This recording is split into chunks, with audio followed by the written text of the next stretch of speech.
Students, आज हम लोग स्टार्ट करेंगे यूनिट 1 इलेक्ट्रोस्टैटिक्स में इलेक्ट्रिक फील्ड। उसमें जो टॉपिक स्टार्ट करने वाले हैं वो है electric field due to uniform distribution of charge. मैंने बताया था आप लोगों को कि जो चार्ज अगर आप लोग किसी भी एक वायर को देते हैं तो वो उसकी लेंथ पर यूनिफॉर्म डिस्ट्रीब्यूट हो जाया करता है।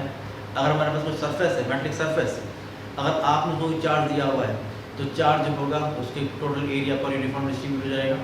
ऐसे ही एक डिस्ट्रीब्यूशन होता है जहाँ पर चार्ज जो होता है वो वॉल्यूम में यूनिफॉर्मली डिस्ट्रीब्यूट होता है। तो इस तरीके का कोई भी हमारे पास कॉन्फ़िगरेशन है चार्ज का, चाहे वो लाइन चार्ज है या वो सरफेस चार्ज है या वो वॉल्यूम चार्ज है, तो उसकी वजह से अगर आपको कुछ डिस्टेंस पर निकालनी है उसकी वजह से इलेक्ट्रिक फील्ड तो आप निकाल सकते हैं।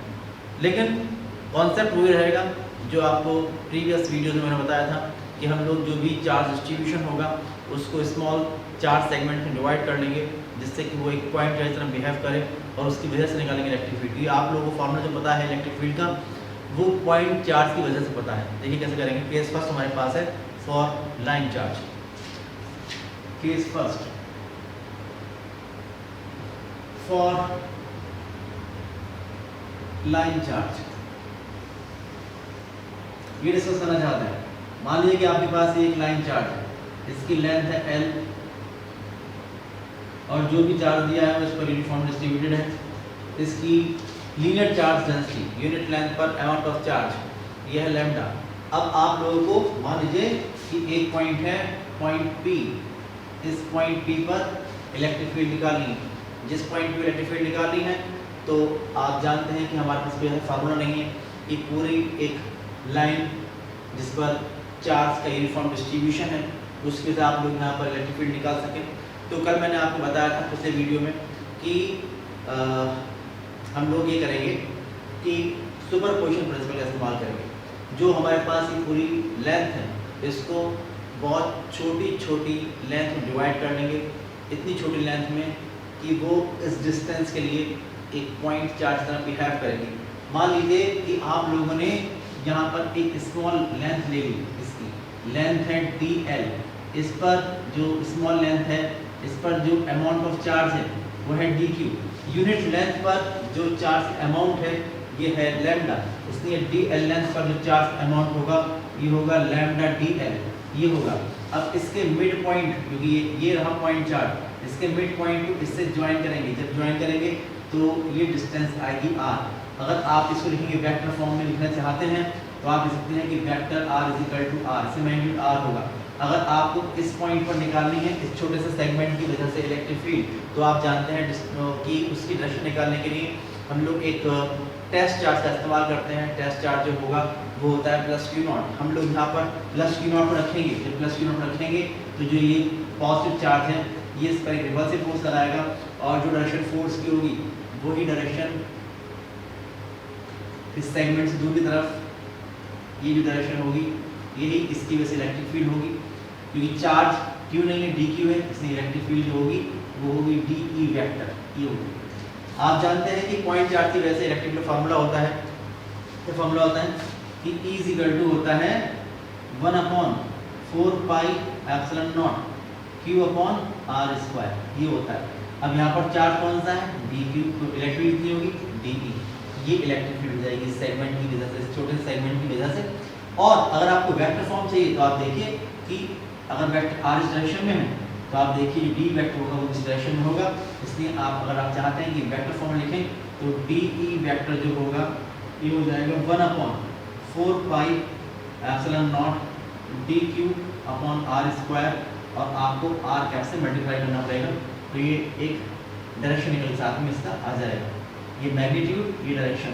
अगर हम लोग इसको इंटीग्रेट कर दें जितने भी सेगमेंट हैं इन सबकी वजह से इलेक्ट्रिक फील्ड निकालें और उन सब का वेक्टर सम कर दें तो हम लोग यहाँ पर टोटल इलेक्ट्रिक फील्ड निकाल सकते हैं। इसका मतलब ये होगा इसको इंटीग्रेट कर देंगे ओवर द लेंथ L तो total electric field due to this line charge निकल आएगा। आप लिखेंगे integrating over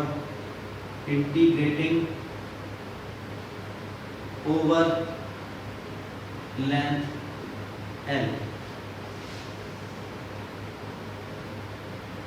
electric field due to line charge at point P तो हो जाएगा कि E is equal to integration of DE vector integration over length L 1/4 pi epsilon naught dq upon r square unit vector r यहाँ पर value कर दी dq की, तो आप लिखेंगे कि 1/, आप लिखेंगे integration over length L 1/4 pi epsilon naught, ये होता है lambda dl upon r square into r cap. अब आप देखिए लैम्डा कांस्टेंट है और 1/4 का एप्सिलॉन कांस्टेंट है, बाकी हर सेगमेंट के लिए r की वैल्यू अलग होगी, यूनिट वेक्टर r भी अलग डायरेक्शन में होगा, इसलिए जो वेक्टर E निकल के आएगा ये होगा λ/4 pi epsilon naught integration over length L, ये होगा dl upon r square r है। तो आप देखिए ये वैल्यू निकल के आती है इलेक्ट्रिक फील्ड की इस लाइन चार्ज की वजह से, ये निकल के आता है। उसके बाद आप देखिए कि अगर लाइन चार्ज नहीं है, सरफेस चार्ज है, तो बिल्कुल ऐसे कर सकते हैं आप लोग, case second for surface charge, case second for surface charge. अगर इसके से निकालना है तो देखिए ये मान लीजिए कि ये आपके पास एक कोई शीट है या प्लेट है और इस पर जो भी चार्ज दिया हुआ है वो इसकी सरफेस पर उसका यूनिफॉर्म डिस्ट्रीब्यूशन है। यहाँ पर प्लस सिग्मा ये इसकी सरफेस चार्ज डेंसिटी है। यहाँ पर मान लीजिए एक पॉइंट है पॉइंट P, ये पॉइंट है पॉइंट P, जिस पॉइंट पर आप लोगों को निकालनी है इलेक्ट्रिक फील्ड इस शीट की वजह से। तो इस शीट को स्मॉल सेगमेंट से डिवाइड करेंगे, इतने छोटे सेगमेंट होंगे कि इस डिस्टेंस के लिए जो स्मॉल सेगमेंट होगा ये एक पॉइंट चार्ज तरह बिहेव करेगा। मान लीजिए कि आपने स्मॉल सेगमेंट ले लिया, ये सेगमेंट ले लिया, इस सेगमेंट यहाँ पर सरफेस टोटल सरफेस एरिया तो S था, ये छोटा सा सरफेस, इसका एरिया है ds, और क्योंकि यूनिट सरफेस एरिया पर चार्ज का अमाउंट होता है ये होता है सिग्मा, तो ds सरफेस पर जो चार्ज का अमाउंट होगा जिसको हम dq से प्रेजेंट करेंगे ये होगा सिग्मा इंटू ds, ये हो जाएगा। अब इस छोटे से सेगमेंट की वजह से इस पॉइंट पर आप लोगों निकालनी इलेक्ट्रिक फील्ड, तो आप देखिए कि ये डिस्टेंस यहाँ तक मेजर करेंगे, ये डिस्टेंस मान लीजिए r है। अगर वेक्टर फॉर्म में देखना चाहेंगे तो वेक्टर r जिसका मैग्नीट्यूड r है, डायरेक्शन ये है, इस पॉइंट P पर अगर आप लोगों ने निकालनी है डायरेक्शन ऑफ इलेक्ट्रिक फील्ड तो आप लोग यहाँ पर एक positive test charge plus Q0 रखेंगे। जब प्लस Q0 यहाँ पर रखेंगे तो आप देखेंगे जो प्लस चार्ज है इसको रिपल करेगा और इसी डायरेक्शन में रिपल करेगा, ये कूलॉम्स लॉ के अकॉर्डिंग ये इसी डायरेक्शन में रिपल करेगा, तो ये डायरेक्शन होगी इलेक्ट्रिक फील्ड की। तो ये चार्ज बहुत स्मॉल है इसलिए इलेक्ट्रिक फील्ड बहुत स्मॉल होगी, डी वेक्टर ये होगी, ठीक है। अब ये इलेक्ट्रिक फील्ड निकाल लेंगे और ऐसे ही इंटीग्रेट कर देंगे ओवर सरफेस S। तो आप लिखेंगे कि फ्रॉम कूलॉम्स लॉ या from the definition of electric field due to point charge, जो फॉर्मूला रहेगा ये होगा DE is equal to 1/4 pi epsilon naught dq upon r square. Formula याद होगा आप लोगों को कि हम लोग क्या करते थे E is equal to 1/4 epsilon q upon r square. यहाँ पर चार्ज बहुत स्मॉल है dq है तो इलेक्ट्रिक फील्ड बहुत स्मॉल होगी, ये होगी। अगर आपको वेक्टर फॉर्म में चाहिए तो आप देखिए डायरेक्शन इस डायरेक्शन में, जिस डायरेक्शन में वेक्टर आ रहा है तो d vector is equal to होगा 1/4 pi epsilon naught dq upon r square into r है, ये हो जाएगा। आप लोग dq की वैल्यू पुट कर देंगे, putting dq is equal to कितना है भाई, जो अमाउंट ऑफ चार्ज है यह सिग्मा इंटू ds, तो सिग्मा इंटू ds हो जाएगा।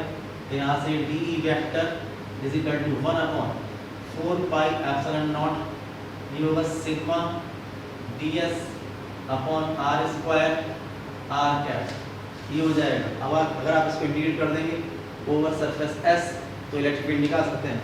इंटीग्रेटिंग ओवर सरफेस S, तो हो जाएगा कि इलेक्ट्रिक फील्ड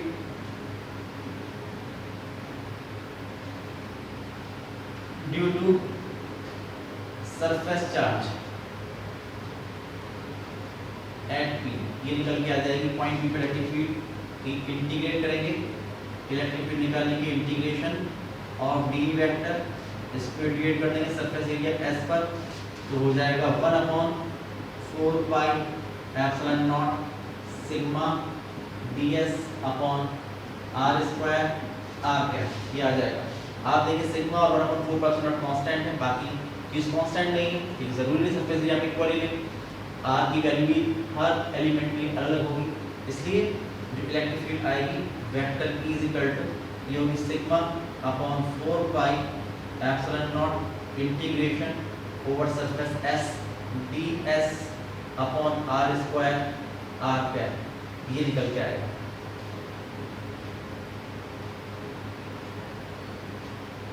ये आएगा फॉर्मूला नंबर B, ये आ जाएगा।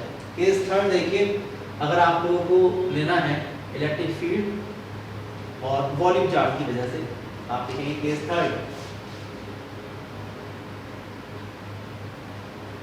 थर्ड फॉर वॉल्यूम चार्ज,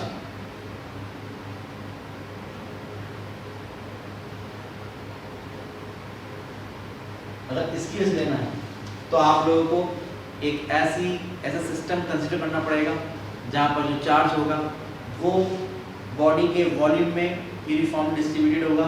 जैसे कि मान लीजिए कि कोई बॉल है या कोई भी आर्बिट्रेरी शेप की कोई भी बॉडी है, मान लीजिए कि ये एक बॉडी है, किसी भी शेप की हो सकती है बॉडी, ये है, और जो भी चार्ज है वो इसके वॉल्यूम में उसका यूनिफॉर्म डिस्ट्रीब्यूशन है। जब इसके वॉल्यूम में इसका यूनिफॉर्म डिस्ट्रीब्यूशन है, मान लीजिए कि इसका वॉल्यूम है V और इसकी जो वॉल्यूम चार्ज डेंसिटी है ये है प्लस रो, ये मान लिया हम लोगों ने। अब हम लोग ये मानेंगे कि यहाँ पर एक पॉइंट है पॉइंट P, और इस पॉइंट P पर आप लोगों को निकालनी है कितनी इलेक्ट्रिक फील्ड है। तो आप लोग पहले इस बॉडी का एक स्मॉल पार्ट लेंगे, इतना स्मॉल पार्ट होगा कि वो इस डिस्टेंस के लिए एक पॉइंट चार्ज की तरह बिहेव करेगा। मान लीजिए कि आप लोगों ने यहाँ पर आप लोगों ने इसका एक सेगमेंट लिया जिसका वॉल्यूम है dV और उस पर जो अमाउंट ऑफ चार्ज है ये है dq is equal to rho into dV। क्या है देखिए कि जो रो है ये यूनिट वॉल्यूम में चार्ज का अमाउंट है, तो जो dV वॉल्यूम आपने लिया हुआ है इसमें जो अमाउंट ऑफ चार्ज होगा वो होगा रो इनटू dV। उसके बाद इस छोटे से चार्ज की वजह से इस पॉइंट पर आप इलेक्ट्रिक फील्ड निकालेंगे, तो आप देखिए कि मान लीजिए ये डिस्टेंस है, ये डिस्टेंस है r, अगर वेक्टर फॉर्म लेंगे तो vector r is equal to r, direction ये हो जाएगी। इस पॉइंट पर इस छोटे से सेगमेंट की वजह से इलेक्ट्रिक फील्ड डायरेक्शन निकालने के लिए हम लोग एक स्मॉल पॉजिटिव टेस्ट चार्ज लेंगे, उस small positive test charge plus q naught यहाँ पर रखेंगे। जब प्लस q नॉट यहाँ पर रखेंगे तो जो ये चार्ज है ये इस पर एक रिपल्सिव फोर्स अप्लाई करेगा, रिपल्सिव फोर्स रहेगा इसी डायरेक्शन में आगे की तरफ, तो ये डायरेक्शन जो होगी ये इसकी वजह से इलेक्ट्रिक फील्ड डी डायरेक्शन हो जाएगी। आप डी निकालेंगे, ऐसे ही आप डी निकाल लेंगे और उसके बाद इंटीग्रेट कर देंगे ओवर वॉल्यूम V, तो हमारे पास ये फॉर्मूला निकल के आ जाएगा कि हम लोग कैसे निकाल सकते हैं वॉल्यूम चार्ज की वजह से किसी पॉइंट पर इलेक्ट्रिक फील्ड। तो आप देखेंगे कि वी हैव कि DE is equal to 1/4πε0 into dq upon r square.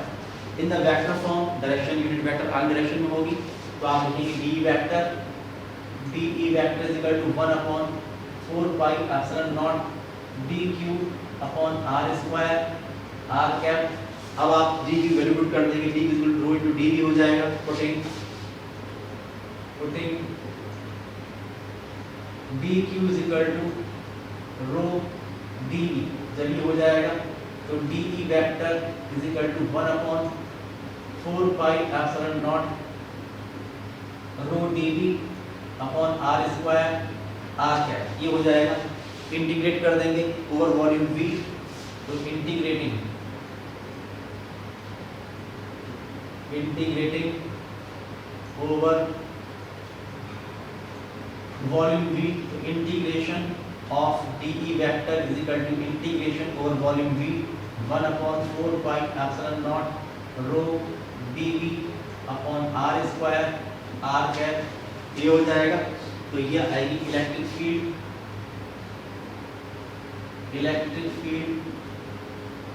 Due to volume charge at E। ये निकल के आएगी कि electric field E is equal to, आप देखेंगे कि यहाँ पर से रो और 1/4 constant rho upon 4 pi epsilon naught integration over volume V dV upon r square r cap, ये इलेक्ट्रिक फील्ड आएगी। और ये वाला फॉर्मूला जो होगा इस। अब नेक्स्ट आर्टिकल हमारे पास है, इसी तरीके को फॉलो करते हुए electric field due to uniformly charge ring. आपके पास एक चार्ज रिंग है, ये है रिंग, ये रिंग है, ये रखा हुआ है इस तरीके से। मतलब कहने का ये है कि यहाँ पर ये है x एक्सिस, ये है y एक्सिस और ये है z एक्सिस, ये है ओरिजिन O, ये है। अब आप लोगों के पास, आपके पास ये रिंग है, ये रिंग है। अब आप लोगों ने क्या किया कि इस रिंग को आपने Q चार्ज दे दिया। जब Q चार्ज देंगे इस रिंग को, जो चार्ज आप दोगे इसको Q, वो इसकी लेंथ पर उसका यूनिफॉर्म डिस्ट्रीब्यूशन हो जाएगा।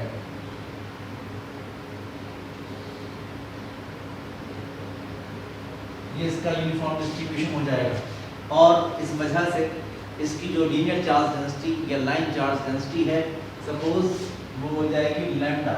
आप निकाल सकते हैं इसकी लाइन चार्ज डेंसिटी, जैसे कि आप देख रहे हैं कि जो रिंग मैंने लिया हुआ है इसकी रेडियस है स्मॉल k। तो आप लिखेंगे कि लीनियर चार्ज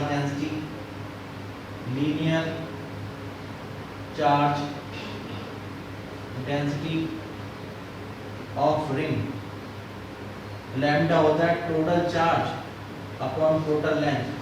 तो टोटल चार्ज आपने दिया Q और टोटल लेंथ है 2 पाई a सरकमफ्रेंस इसकी, तो Q अपॉन 2 पाई a, ये हो जाएगी इक्वेशन नंबर 1। ये इसकी लीनियर चार्ज डेंसिटी को रिप्रेजेंट करती है। अब मान लीजिए कि आपके पास एक पॉइंट है, पॉइंट P, ये है पॉइंट P। इस पॉइंट P पर आप लोगों को निकालनी है कि कितनी इलेक्ट्रिक फील्ड है यहाँ पर इस चार्ज रिंग की वजह से। तो जैसा कि मैंने बताया था आप लोगों को इस वाले आर्टिकल में कि अगर कहीं पर कोई भी चार्ज किसी भी लेंथ पर यूनिफॉर्म डिस्ट्रीब्यूटेड होता है तो हम लोगों को पहले उस लेंथ को स्मॉल सेगमेंट में डिवाइड कर लेना चाहिए। तो यहाँ पर हम लोग ऐसे ही करेंगे, हम लोग ये करेंगे कि इस रिंग को स्मॉल सेगमेंट में डिवाइड कर लेंगे और उसके बाद किसी भी छोटे सेगमेंट की वजह से इलेक्ट्रिक फील्ड निकालेंगे या सारे सेगमेंट की वजह से इलेक्ट्रिक फील्ड निकालेंगे और उसका वेक्टर सम कर देंगे।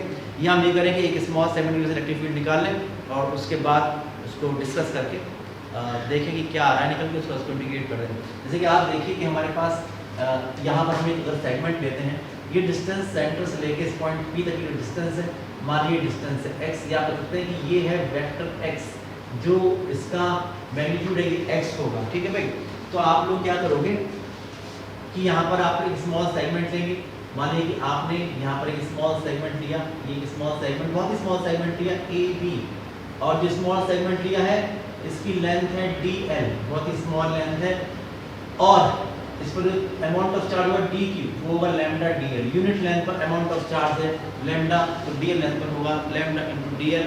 इसके मिड पॉइंट को इससे ज्वाइन करेंगे, पॉइंट P से ज्वाइन करेंगे, इसको ज्वाइन करेंगे पॉइंट P से।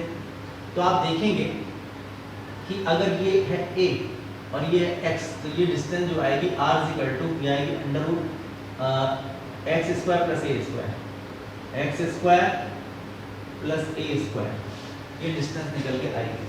ठीक है, और ये आप ये मानेंगे कि ये एंगल जो आ रहा है ये एंगल आएगा थीटा।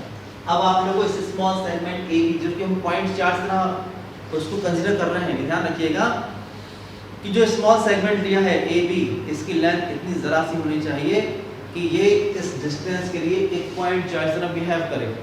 तो फिर क्या करेंगे, आप देखिए कि यहाँ पर अगर आपको निकालनी है इस सेगमेंट में इलेक्ट्रिक फील्ड डायरेक्शन, यहाँ पर रहेंगे पॉजिटिव टेस्ट चार्ज प्लस की नॉट रखेंगे, तो प्लस की नॉट जो होगा वो इस लैंप से, इस चार्ज से रिपेल होगा, तो ये डायरेक्शन आएगी डी ई वेक्टर, मान लीजिए इसका मैग्नीट्यूड है डी ई, ये आएगी। अगर ये एंगल थीटा है, ये एंगल थीटा होगा। ऐसे ही यहाँ पर देखिए कि किसी एंगल पर आ रही है इलेक्ट्रिक फील्ड, इसलिए हम लोग यहाँ पर अपोजिट जो सेगमेंट है उसकी वजह से इलेक्ट्रिक फील्ड निकालते हैं। पहले जितना बड़ा सेगमेंट ए बी यहाँ पर लिया था उतना ही इक्वल उसी लेंथ का एक segment A dash B dash यहाँ पर लूँगा, इसकी लेंथ जो होगी वो भी डी एल होगी, और इस पर जो अमाउंट ऑफ चार्ज होगा वो भी डी क्यू जो होगा वो लैम्डा डी एल होगा, इतने ही तो होगा। और अगर हम लोग इसके मिड पॉइंट को इससे ज्वाइन करेंगे तो आप देखिए जो डिस्टेंस होगी डिस्टेंस भी सेम ही होगी, ये डिस्टेंस भी तो आ रही होगी, ये डिस्टेंस भी आ रही होगी, इतनी होगी। अब अगर इस सेगमेंट की वजह से इस पॉइंट पी पर निकालनी इलेक्ट्रिक फील्ड तो क्या करेंगे, यहाँ पर रखेंगे प्लस की नॉट टेस्ट चार्ज, जो प्लस की नॉट टेस्ट चार्ज होगा वो इससे रिपेल होगा, जब रिपेल होगा तो ये इलेक्ट्रिक फील्ड आएगी। खास बात यह है कि जो इलेक्ट्रिक फील्ड आएगी इसकी वजह से मान लीजिए डी ई डैश है, ये आएगी डी डैश, लेकिन अगर आप देखिए मैग्नीट्यूड तो जितना ये होगा उतना ही होगा, जितना डी ई होगा उतना ही डी ई डैश का मैग्नीट्यूड होगा। क्यों होगा, इसलिए होगा क्योंकि चार्ज भी सेम है और डिस्टेंस भी सेम है, इसलिए सेम इलेक्ट्रिक फील्ड का अमाउंट होगा। इसका मतलब ये हुआ कि जो डी ई, जितना डी ई वेक्टर के अगर इसका जो मैग्नीट्यूड अगर डी था तो इसका मैग्नीट्यूड भी डी ई होगा, ये होगा इक्वल मैग्नीट्यूड होगा। उसके बाद हम लोग इसे कंपोनेंट कर लेंगे, कंपोनेंट्स हॉरिजॉन्टल वर्टिकल यानी कि along X axis and perpendicular to X axis, यानी कि अलोंग दिस प्लेन, जो ये प्लेन है Y Z plane, Y Z plane में हम कर लेंगे ऐसे कंपोनेंट। तो आप देखेंगे कि जो कंपोनेंट होंगे इसके, ये कंपोनेंट होंगे, अगर ऐसे कंपोनेंट करेंगे तो कंपोनेंट एक कंपोनेंट ये आएगा और एक कंपोनेंट ये आएगा। अगर ये एंगल थीटा है तो ये एंगल थीटा होगा, तो ये एंगल भी थीटा होगा। तो आप देखिए इसे कंपोनेंट करेंगे डी ई के, तो ये कंपोनेंट होगा डी ई कॉस थीटा और ये होगा डी ई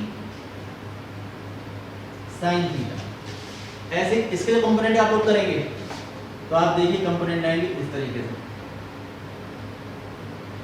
एक कंपोनेंट ये आएगा और एक कंपोनेंट इधर आएगा। तो जो ये कंपोनेंट होगा, जो ऊपर वाला कंपोनेंट होगा ये होगा डी ई साइन थीटा, और जो ये वाला कंपोनेंट होगा ये होगा डी ई कॉस थीटा। तो आप देखिए कॉस वाले कंपोनेंट तो एक डायरेक्शन में है और साइन वाले कंपोनेंट अपोजिट डायरेक्शन में है, क्योंकि साइन वाले कंपोनेंट अपोजिट डायरेक्शन में, इसलिए कैंसिल आउट हो जाएंगे, ये से कैंसिल हो जाएगा। और जो अलोंग एक्स एक्सिस है वो एक डायरेक्शन में है, इसलिए ऐड हो जाएंगे। आप देखिए कि जो ये कंपोनेंट है ना, ये वाले, ये सारे कंपोनेंट ऐसे चलेंगे,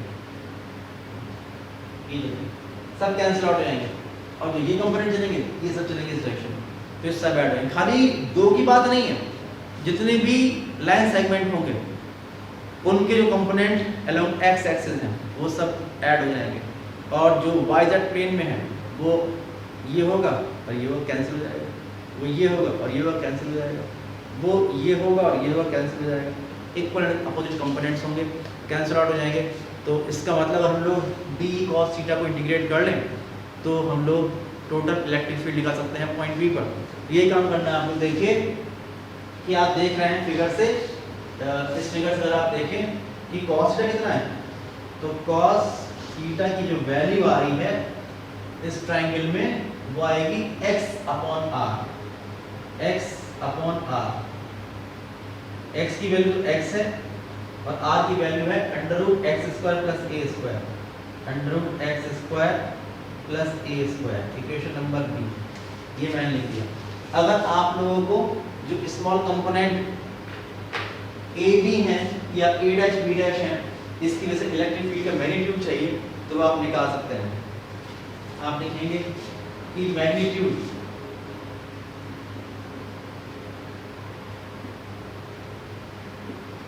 of electric field intensity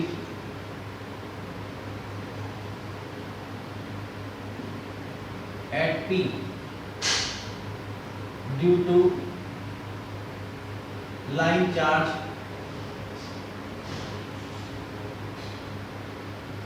element AB or A dash B dash each of length dl। तो आप देखिए कितना मिलेगा, वो होगा DE इज इक्वल टू, जैसे E का formula 1/4 pi epsilon naught Q upon R square, वैसे ही DE is equal to 1/4 pi epsilon naught dQ upon R square. DQ की वैल्यू पुट कर देंगे, कितना होगा DQ over lambda dl, putting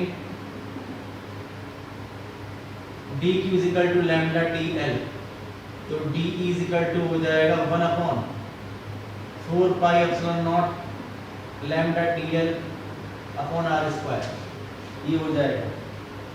आगे वैल्यू पुट कर दीजिए, तो DE is equal to 1/4 pi epsilon naught lambda dl under root x square plus a square इसका होल स्क्वायर, ये हो जाएगा।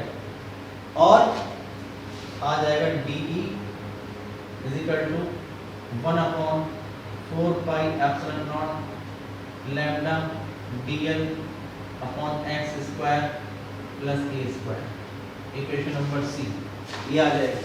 अब आपको मैंने बताया, उसके बाद आप ये बताएंगे कि हम लोग इलेक्ट्रिक फील्ड कंपोनेंट करेंगे दो, वर्टिकल एंड हॉरिजॉन्टल, और आप देखेंगे इन दो कंपोनेंट करेंगे, म्यूचुअली प्रोपोर्शनल कंपोनेंट्स करेंगे, उसमें जो कंपोनेंट x कंपोनेंट है वो ऐड हो जाएंगे क्योंकि वो कैंसिल आउट नहीं है, डायरेक्शन में है, और जो बाकी yz प्लेन में कंपोनेंट्स हैं वो कंपोनेंट इक्वल अपोजिट होंगे, कैंसिल आउट हो जाएंगे, इसलिए हम लोग d cos थीटा को इंटीग्रेट कर देंगे तो टोटल इलेक्ट्रिक फील्ड मिल जाएगी एट पॉइंट P। तो net electric field at P, net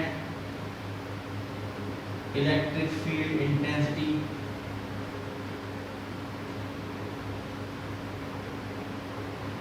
at P, तो E हो जाएगी integration of DE cos theta, ये हो जाएगा। वैल्यू पुट कर दीजिए D की यहाँ से और cos थीटा की यहाँ से, तो E इज इक्वल टू हो जाएगा integration over length L, D इधर हो जाएगा 1/4 pi epsilon naught lambda dl upon x square plus a square into cos theta क्या हो जाएगा, ये रहा x upon x square plus a square raise to power 1/2, ये हो जाएगी। तो आप देखेंगे कि यहाँ से लैम्डा है 1/4 पाई एप्सिलॉन नॉट है, ये कांस्टेंट होंगे, और इसके अलावा x square plus a square ये टर्म भी कांस्टेंट होगा। पहले तो सॉल्व कर लेते हैं, ये आएगा integration over length L 1/4 pi epsilon naught lambda dl, और साथ में x भी आ रहा है, तो लैम्डा इंटू x, और यहाँ पर पावर की 1/2 है, x square plus a square raise to power 3/2, ये हो जाएगा, और इंटू dl ये आ जाएगा। अब आप लोग देखेंगे क्या कांस्टेंट है सारे एलिमेंट्स के लिए, तो आप देखिए कि जितने भी एलिमेंट्स हैं उसके किसी भी जो एलिमेंट है सर्कुलर एलिमेंट, सर्कुलर रिंग है, उसके किसी भी सर्कमफ्रेंस किसी पॉइंट से सेंटर जो हमारा पॉइंट P है वहाँ से डिस्टेंस तो इक्वल ही होगी, आगे इक्वल वो भी कांस्टेंट रहेगा, इसलिए 1/4 पाई एप्सिलॉन नॉट ये कांस्टेंट रहेगा, लैम्डा कांस्टेंट रहेगा, और x भी कांस्टेंट रहेगा। आप इस सेंटर से जो डिस्टेंस x है वो भी कांस्टेंट रहेगी। तो ये सब चीज़ कांस्टेंट होकर बाहर निकल आएंगी, और अंदर बचेगा खाली इंटीग्रेशन ऑफ dl, ये बचेगा खाली, बाकी की आप वैल्यू पुट करेंगे तो आएगा E इज इक्वल टू होगा lambda upon lambda into x upon 4 pi epsilon naught x square plus a square raise to power 3 upon 2 integration over length L dl। अब putting value of lambda from A, lambda input कर दीजिए ऐसे, तो putting lambda is equal to Q upon 2 pi A, यहाँ से E is equal to हो जाएगा lambda लेगा Q upon 2 pi A x upon 4 pi epsilon naught X square plus A square raise to power 3 upon 2 और integration of DL, इसकी पूरी circumference कितनी होती है 2 पाई ए, तो 2 पाई ए से 2 पाई ए कैंसिल हो जाएगा, तो इलेक्ट्रिक फील्ड बचेगी हमारे पास E इज इक्वल टू कितना बचेगा 1 upon 4 pi epsilon naught Q into x upon x square plus A square raise to power 3 upon 2। ये आएगी क्वेश्चन नंबर 1। ये इसका मैग्नीट्यूड निकल के आया। अगर आपको डायरेक्शन चाहिए तो आप देख रहे हैं डायरेक्शन इस तरह, तो आप लिखेंगे कि in vector form vector E is equal to 1 upon 4 pi epsilon naught Q into x upon x square plus A square raise to power 3 upon 2 और एक्स कैप, ये आप लिख दोगे, तो ये दूसरा इसका वेक्टर फॉर्म निकल के आ जाएगा। ठीक है भाई, ये आ जाएगा।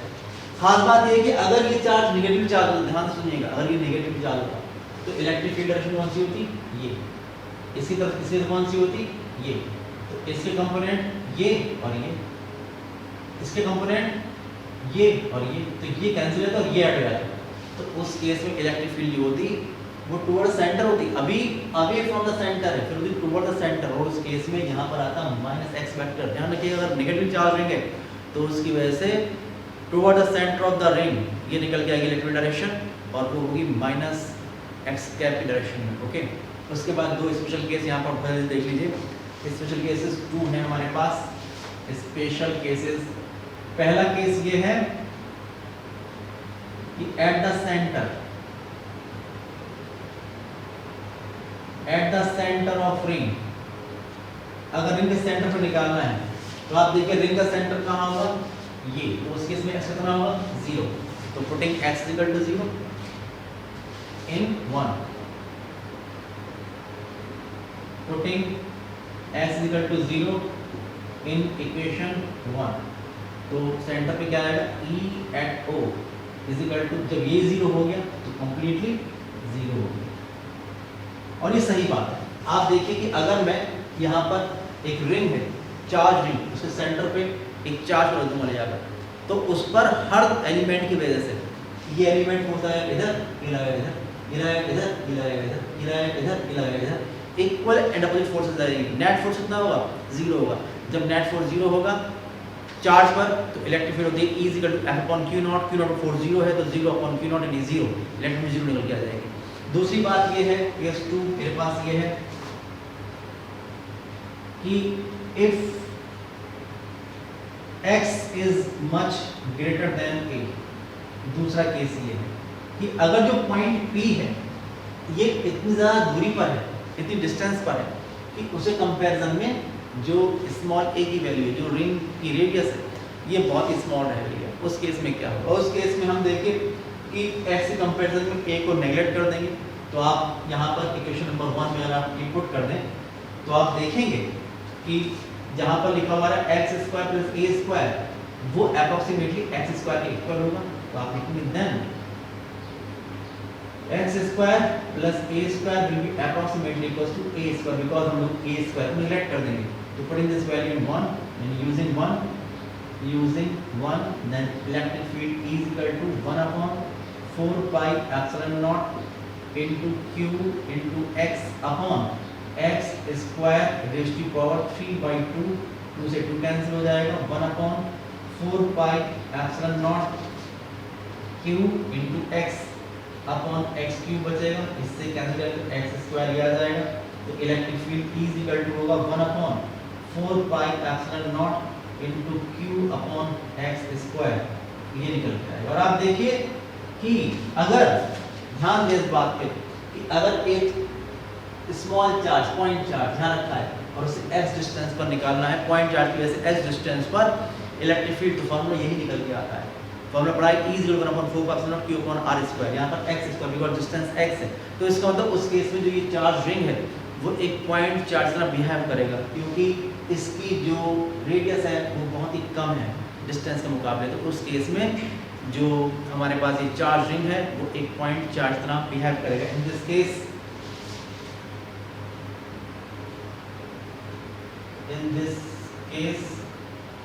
the ring will behave like a point charge.